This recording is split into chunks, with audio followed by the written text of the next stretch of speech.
সত্যিকারের ভালোবাসা কখনো ভোলা যায় না।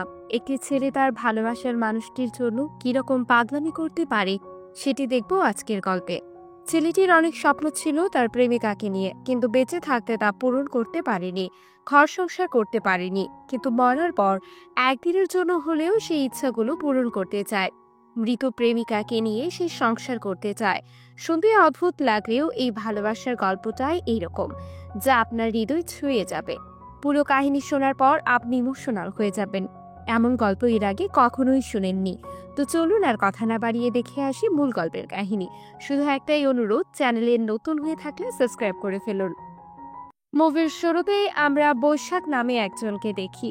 সে কাজ করে শহীদ সোহরাওয়ার্দী মেডিকেল কলেজ হাসপাতালের মর্গে, যেখানে মৃত মানুষের লাশ রাখা হয়। তাই প্রতিদিনের মতো সেদিনও সে ঘর থেকে বের হয়ে কাজে আসে, অর্থাৎ মর্গে আসে। এর মধ্যে পুলিশ একটা লাশ নিয়ে আসে হাসপাতালে। এসে মর্গের দায়িত্বে থাকা ডাক্তারকে জানায় লাশটা ঘরে পড়েছিল, কিন্তু আজ পোস্টমর্টেম করা যাবে না। আজকে আমাদের মর্গে রেখে দেন, কাল পোস্টমর্টেমের জন্য নিয়ে যাব। তাই ডাক্তার পুলিশ মিলে লাশটা মর্গে নিয়ে আসে। সেই মর্গেই থাকে বৈশাখ। তারপর বৈশাখকে দিয়ে লাশটা ফ্রিজিং করে রাখা হয়।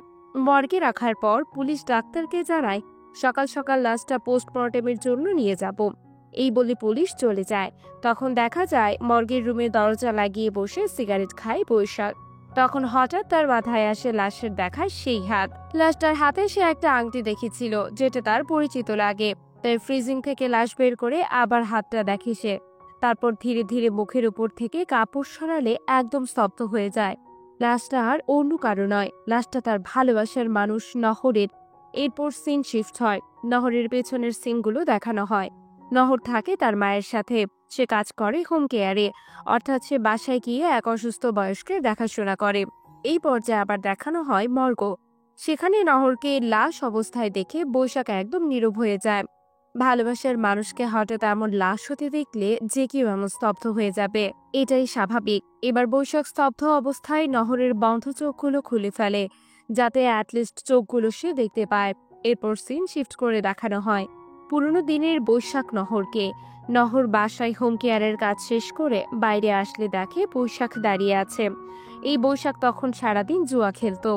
সে বাজিগুলোতে হারলে টাকা আবার নহরই দিত, কারণ নহর খুব ভালোবাসে বৈশাখকে। সেদিন দুজন বাসে করে বাড়ি ফেরার পথে এই আংটিটি পুড়িয়ে দেয় বৈশাখ, আর তাকে জানিয়ে দেয় তুই আসলে আমার সবকিছু।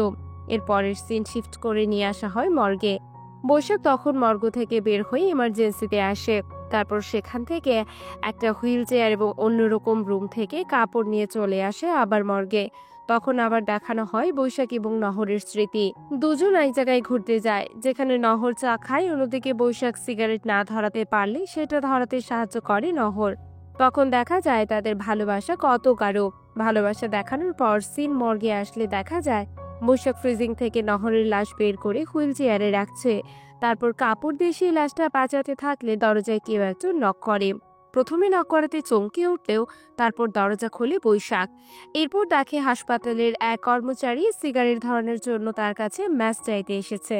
বৈশাখ পুরো ম্যাচ দিয়ে দরজা লাগিয়ে দেয়। কর্মচারী বৈশাখের হঠাৎ এমন কর্মকাণ্ড দেখে অবাক হয়, তাই দরজায় আবার নক করে। কিন্তু বৈশাখ কোনো রেসপন্স না করে শুধু মৃত নহরকে দেখে। এর মধ্যে কর্মচারী চলে যায়। বৈশাখ মৃত নহরের হাত ধরে তার হার্টে রেখে জানায় একদম ভয় পেয়ে গিয়েছিলাম, দেখো হার্টবিট জোরে চলছে। এরপর হুইল চেয়ারে করে মৃত নহরকে মর্গ থেকে বের করে। রুমের তালা লাগিয়ে যাওয়ার সময় প্রথমে ডাক্তারের সামনে পড়ে, কিন্তু ডাক্তার বৈশাখকে দেখলে খেয়াল না করলে সে যাত্রায় সে বেঁচে যায়। কিছু দূর যেতেই এবার পুলিশকে দেখতে পায় বৈশাখ, তাই পুলিশের চোখ ফাঁকি দিয়ে লুকিয়ে পড়ে এক জায়গায়। এবার সিঁড়ি বেয়ে মৃত নহরকে পার্কিং এ নিয়ে আসলে সেখানে থাকা সিকিউরিটি গার্ড বৈশাখকে ডাক দিয়ে সিগারেট চায়। বৈশাখ তখন মনে মনে ভাবে এবার হয়তো সে ধরাই পড়ে যাবে। তখন এক অন্য গার্ড সিগারেট বের করে দিলে সেখানেও বেঁচে যায় বৈশাখ। তাই এবার দ্রুত হাসপাতাল থেকে বের হয়ে আসে। এরপর সিন শিফট করে আবার পেছনের দিনগুলো দেখানো হয়। নহর কাজে আসলে বাড়ির মালকিন জানায় আজ আমার ডাক্তারের সাথে এক অ্যাপয়েন্টমেন্ট আছে, তাই আসতে দেরি হবে। ততক্ষণ তুমি বাবাকে দেখে রেখো। নহর না করতে পারে না। এদিকে আবারও তার জন্য অপেক্ষা করে বৈশাখ। মালকিন তার হাজবেন্ডকে ডাক্তারের চেম্বারে আসতে বলে, কারণ দুজনেই একসাথে যাওয়ার কথা ছিল। কিন্তু হাজবেন্ড জানায়, আমি অন্য এক কাজে ফেঁসে গিয়েছি, তাই যেতে পারবো না। তাই তারা দুজনেই আগে ভাগে বাসায় চলে আসে। বাসায় আসায় নহর চলে যায়। বাইরে এসে দেখে বৈশাখ তার জন্য এখনো অপেক্ষা করছে, কিন্তু এবার বৈশাখ মেজাজ হারায়। এতক্ষণ অপেক্ষা করায় সে রাগ দেখায় নহরের ওপর। রাগ দেখিয়ে সে নহরকে বলে, তোর আর বুড়া বেটার সেবা করতে হবে না, তুই কাল থেকে আর এই কাজে আসবি না। নহর জানায়, আমি টাকার বিনিময়ে কাজ করি, কাজ করলেই খাবার জুটবে। বৈশাখ এবং নহরের কথাগুলো বাসা থেকে দেখে মালকিন। এদিকে নহর বৈশাখকে বলে, আমি এই কাজ ছেড়ে দিব, আগে তুমি বাজি খেলা ছাড়ো, একটা কাজ করো, আমাকে বিয়ে করে নাও। বৈশাখ জানায়, হ্যাঁ কাজ করব, তোরে বউ করেও নিয়ে আসবো। তখন সিন শিফট হয়ে আবার নিয়ে আসা হয় মর্গে। ডাক্তার আরেকটা লাশ নিয়ে মর্গে আসলে দেখে মর্গের দরজায় তালা লাগানো। বৈশাখও নেই, তাই কর্মচারীকে নির্দেশ দেয় বৈশাখকে ফোন দিতে। কর্মচারী বৈশাখকে ফোনে পায় না, এমনকি পুরো হাসপাতালে খুঁজেও তাকে পায় না। ওইদিকে বৈশাখ ততক্ষণে নহরের লাশ নিয়ে চলে আসে তার বাসায়। এসে বলে, এই হলো আমার ঘর, তোকে তো আগে নিয়েই আসতে পারিনি। এটা বলেই সে গোসল করতে চলে যায়। এরপর দেখানো হয় আবার পুরনো দিনগুলো। রাতে বৈশাখের ফোন নহর ধরেনি, তাই বৃষ্টির মধ্যে নহরের বাড়ির সামনে দাঁড়িয়ে থাকে বৈশাখ। নহর সেখানে এসে বলে, এরকম পাগলের মতো ভিজছ কেন? বৈশাখ জানায়, তুই আমাকে রাতে ফোন দিসনি কেন? তুই জানিস না তোর সাথে কথা না বললে আমার ঘুম ধরে না? তাই সকাল সকাল তোর বাড়ি আসি, তারপর তোর ভেজা কাপড় দেখে আমি শান্তি পাই। এসব শুনে নহর জানাই, হয়েছে, আর পাগলামি করতে হবে না, আমার কাজ আছে, আমি কাজে যাচ্ছি। তখন তার পেছন পেছন বৈশাখও যায়। এবার সিন শিফট করে বর্তমানের দৃশ্য দেখানো হয়। বৈশাখ গোসল শেষ করে ঘরে ঢুকে প্রথমে নহরকে জীবিত অনুধাবন করে। এরপর একটা বেনারসের শাড়ি বের করে জানায়, এটা তোর জন্য কিনেছিলাম, কিন্তু পরাতে পারিনি, আজ তোকে এই শাড়ি পরিয়ে বাইরে ঘুরতে নিয়ে যাব। এই বলে নিজের সুন্দর শার্ট প্যান্ট পরে নহরকেও বেনারসিতে সাজিয়ে শরীরে আদর মাখিয়ে নহরের চোখে চশমা লাগিয়ে হুইল চেয়ার নিয়ে ঘর থেকে বেরিয়ে পড়ে বৈশাখ। সেই সময় তাদেরকে বের হতে দেখে এক ভাড়াটিয়া। এইবার সিন শিফট করে আবার পেছনের সিন দেখানো হয়। বৈশাখ নহরকে নিয়ে নদীতে ঘুরতে আসে। তখন বৈশাখ নহরকে বলে, আমি এক ডেলিভারির চাকরি পেয়েছি। এটা শুনে খুশি হয় নহর। তখন বৈশাখ জিজ্ঞেস করে, তুই আমার থেকে কি কি চাস? নহর জানায়, তুমি একটা চাকরি নাও, তারপর আমাকে বিয়ে করে ঘরে তোলো। বৈশাখ বলে, হয়ে যাবে।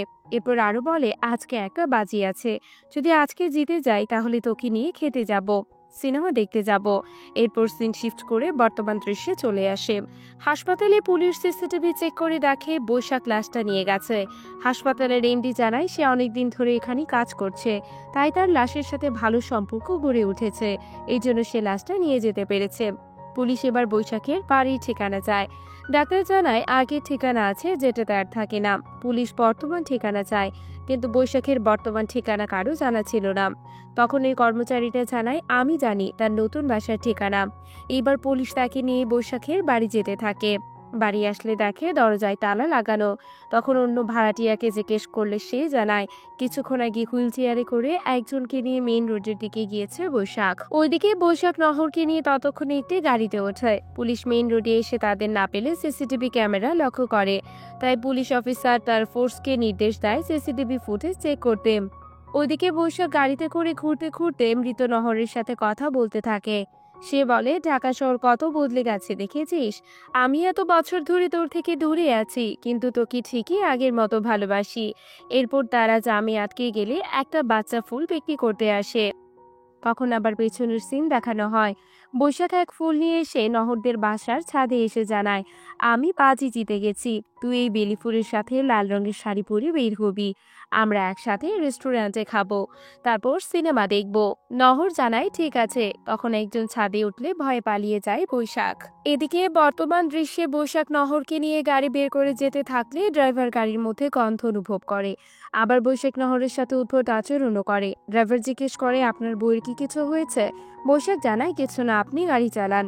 এর মধ্যে তারা একটা রেস্টুরেন্টের সামনে নামে।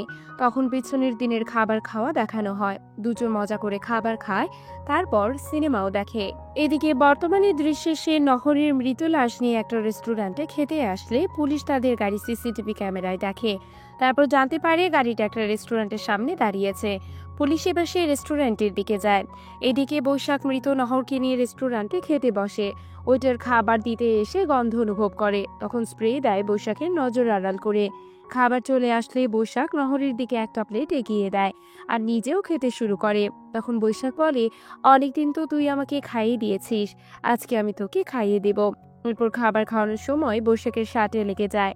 তখন খাবার শার্টে পড়লে তা পরিষ্কার করতে যায় বৈশাখ। এরপর ওয়েটার নহরকে এসে জিজ্ঞেস করে আর কিছু লাগবে, কিন্তু কোনো রেসপন্স সে পায় না। করবে কিভাবে, সে তো মৃত। এর মধ্যেই বৈশাখ চলে এসে দেখে ওয়েটার নহরের সাথে কথা বলার চেষ্টা করছে। ওয়েটার কিছু বুঝে ওঠার আগে বৈশাখ দ্রুত ওয়েটারকে সরিয়ে দেয়। তারপর বিল নিয়ে আসতে বলে। ওয়েটার বিল নিয়ে আসলে ভাঙতে টাকা না দিয়ে রেস্টুরেন্ট থেকে নহরকে নিয়ে বেরিয়ে পড়ে বৈশাখ।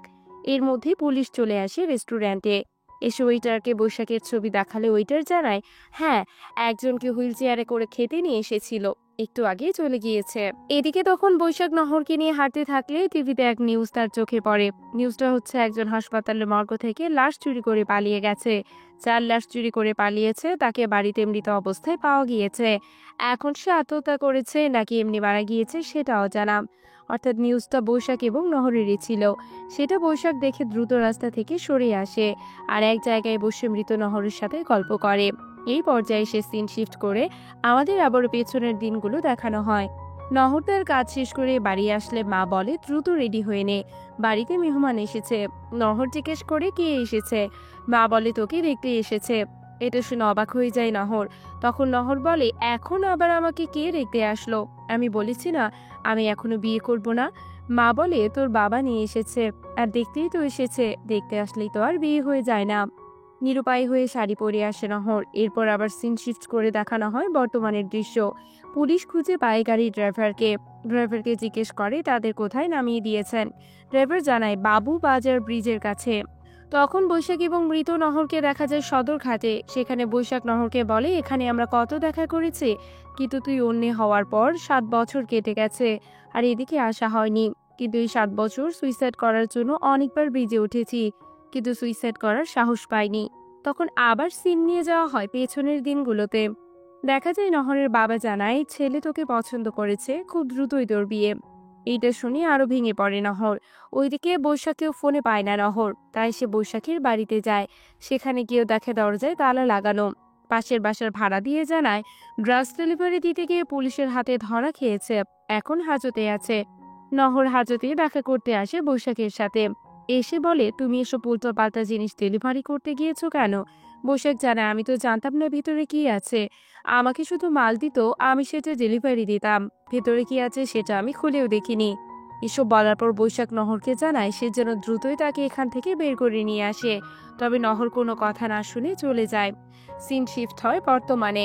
এবার বৈশাখ মৃত প্রেমিকা নহরকে নিয়ে সিনেমা দেখতে আসে। সেখানে টিকিটম্যান কিছুটা সন্দেহ করে বৈশাখ এবং নহরের কর্মকাণ্ড দেখে। সিনেমা দেখা শেষ হলে নহরকে নিয়ে বাইরে আসে বৈশাখ। তারপর এক জায়গায় প্রস্রাব করতে বসলে সেটা নিয়ে নহরের সাথে আবার মজা নেয় বৈশাখ। অন্যদিকে পুলিশ কোথাও বৈশাখের খোঁজ না পেয়ে বৈশাখের বাড়িতে আসে। এসে দেখে বাড়িতেই বৈশাখের ফোন রেখে গেছে। একজন সার্চ করে বৈশাখ এবং নহরের একসাথে ছবিও পায়। ছবি পাওয়ার সাথে সাথে সিন শিফট করে পেছনের টাইম লাইনে নিয়ে যাওয়া হয়। হাজত থেকে এসে নহর তার মাকে জানায়, আমি এই বিয়ে করতে পারবো না, আমি একজনকে ভালোবাসি। মা বলে সে তো এখন জেলে, কোনো কাজও করে না। নহর জেনে ও বের হলে এবার জব খুঁজবে। আমি ওকে ভালোবাসি, ওকে বিয়ে করতে চাই। মা এবার নিজের মেয়ের দিকে তাকিয়ে নহরের বাবাকে জানায়, এই বিয়ে নহর করবে না, নহর অন্য কাউকে ভালোবাসে। বাবা এতে শুনে রেগে যায়, টর্চার করে নহরের মাকে, আর বলে আমি যার সাথে বিয়ে ঠিক করেছি তাকেই বিয়ে করতে হবে। এরপর বর্তমান দৃশ্যে নহরকে নিয়ে বৈশাখ বাড়িতে আসে। এসে দেখে ঘরের দরজাটা খোলা আর সবকিছু এলোমেলো, কিন্তু এতেও যেন তার কোনো যায় আসে না।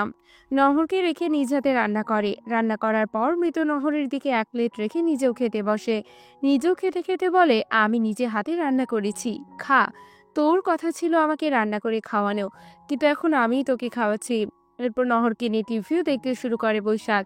সেখানে পুরনো এক সিনেমা বেদনার ডায়লগও দেয় বৈশাখ। তারপর আরো বলে, তোকে না পাওয়াই বরং ভালো হয়েছে। তোকে যদি পাইতাম তাহলে বুঝতাম না তোকে না পাওয়ার কষ্টটা কত। তাই যা হওয়ার ভালোই হয়েছে। এই পর্যায়ে সিন শিফট করে নিয়ে যাওয়া হয় জেলখানায়, যেখানে বৈশাখ নহরের সুইসাইডের স্বপ্ন দেখে ঘুম থেকে জেগে উঠলে পুলিশ এসে জানায় তোর জামিন হয়েছে। এটা শুনে খুশি হয় বৈশাখ। ওইদিকে নহরের মা দেখে নহর ছাদে। নহর তখন জানায়, ভয় পেও না, আমি সুইসাইড করব না। মা বলে, তুই হলে কষ্টের পর জন্মেছিস, জন্মের পর তোর বাপও তোকে ছেড়ে চলে যায়, তারপর আরেক বিয়ে করি, কিন্তু সেখানেও সুখ হয় না। তাই বলি তোর পছন্দের ছেলের সাথে পালিয়ে যা, আমি যে সুখ পাইনি সেই সুখ তুই পা। তখন নহর বলে, আমি যদি পালিয়ে যাই তাহলে মানুষটা তোমাকে মারতে মারতে মেরেই ফেলবে। আমি যে টাকার বেতন পাই সেই বেতন তোমাকে সুন্দরভাবে চালাতে পারবো, তাই আমার সাথে চলো মা। মা বলে, কেমনে যাই বল, হাজার হলে তো সে আমার স্বামী, তাকে ছেড়ে যেতে পারবো না।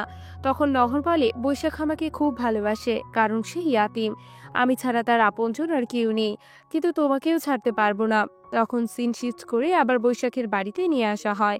বৈশাখ এবার নহরকে নিয়ে তার বেডে রাখে, তারপর বলে, তুই চেয়েছিলি আমার সাথে একদিন হলেও সংসার করবি, আমি সেটা করেছি, কিন্তু তুই আর আমার সাথে বেশিক্ষণ নেই, গভীর রাত হয়ে গেছে, তোর সাথে আর কিছুক্ষণ আছি। আচ্ছা বলতো, এত রাতে আমার ঘুম আসছে না কেন? শুনেছি দুটি কারণে ঘুম আসে না, এক হচ্ছে প্রচন্ড কষ্টে, দুই হচ্ছে প্রচন্ড আনন্দে, কিন্তু এখন আমার তো মনে আনন্দ নেই, তাহলে কি আমি প্রচন্ড কষ্টেই আছি? এই বলে কান্না করে বৈশাখ। আবার সিন শিফট করে পেছনের দিনগুলোতে নিয়ে যাওয়া হয়। বৈশাখ জেল থেকে ফিরে খুশি হয়ে নহরের কাছে যেতে থাকলে নহরের এক ফোন পায়, তা আগে দৌড়ে চলে আসে নহর যেখানে কাজ করে সেখানে।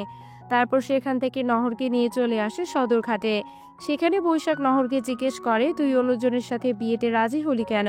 নহর জানায় এর অনেকগুলো উত্তর। বৈশাখ বলে, আমি কাজ করি না তাই, ড্রাগ নিয়ে ধরা খেয়েছি সেজন্য।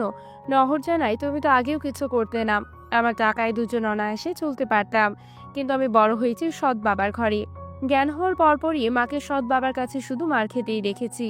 তাছাড়া সব বাবা চায় তার মেয়েরা ভালো জায়গায় বিয়ে হোক, সুখে থাকুক। আমি হয়তো তোমার সাথেই সুখে থাকতাম, কিন্তু তুমি কিছু করো না, তাই কোনো বাবই চাইবে না তার মেয়ে কোনো অনিশ্চিত ভবিষ্যতের দিকে যাক। এসব শুনে বৈশাখ জিজ্ঞেস করে, আমাকে ছাড়া গোটা জীবন থাকতে পারবি? নহর জানায়, না, সম্ভব না, 50 বছর চলে গেলেও খোঁজ নিও, আমি শুধু তোমাকেই অনুভব করব দূর থেকে।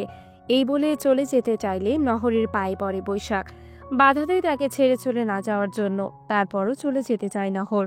তখন বৈশাখ বলে, আজ এত দ্রুত চলে যাচ্ছিস কেন? আমাকে ছেড়ে যেতে পারবি না এই ভয় হচ্ছে না? এবার সে নজর নামিয়ে বলে, আর মায়া বাড়িও না।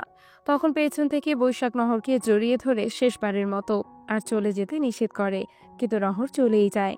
এরপর নহরের বিয়ে হয়, তা দেখে বৈশাখ, কাটাতে থাকে একাকী জীবন। এখানে শেষ হয় পুরনো দিনের গল্পগুলো। এদিকে সকাল হলে মৃত নহরকে নিয়ে চা খেতে আসে বৈশাখ। তারপর বৈশাখ 2টা চা দিতে বলে। চা নিয়ে নহরকে জানাই, দেয় একসাথে চা খাওয়ার কথাও ভুলে যাইনি আমি। তখন সেখানে চলে আসে পুলিশ। পুলিশকে দেখে বৈশাখ বলে, নহর একদিন সংসার করতে চেয়েছিল, আমি ওর ইচ্ছাটা পূরণ করলাম। পুলিশ তখন বলে, এবার যে হাসপাতালে যেতে হবে, পোস্টমর্টমের কার্যক্রম শেষ করতে হবে, তাছাড়া লাশ থেকে গন্ধ বের হচ্ছে। তাই বৈশাখ শেষমেশ মৃত নহরকে হাসপাতালে নিয়ে আসে। এরপর পোস্টমর্টেম রিপোর্টে আসলে পুলিশ এসে বৈশাখে জানায়, অনেকদিন ধরে নহর ডিপ্রেশনে ছিল, সেখান থেকে স্ট্রোক করে মারা যায়। যেহেতু তুমি ভালোবাসা থেকে সবকিছু করেছো, তাই তোমার 7 খুন মাপ। পুলিশ আরো বলে, নহরের হাজবেন্ড এসেছে, লাশ নিয়ে গিয়ে দাফন করবে।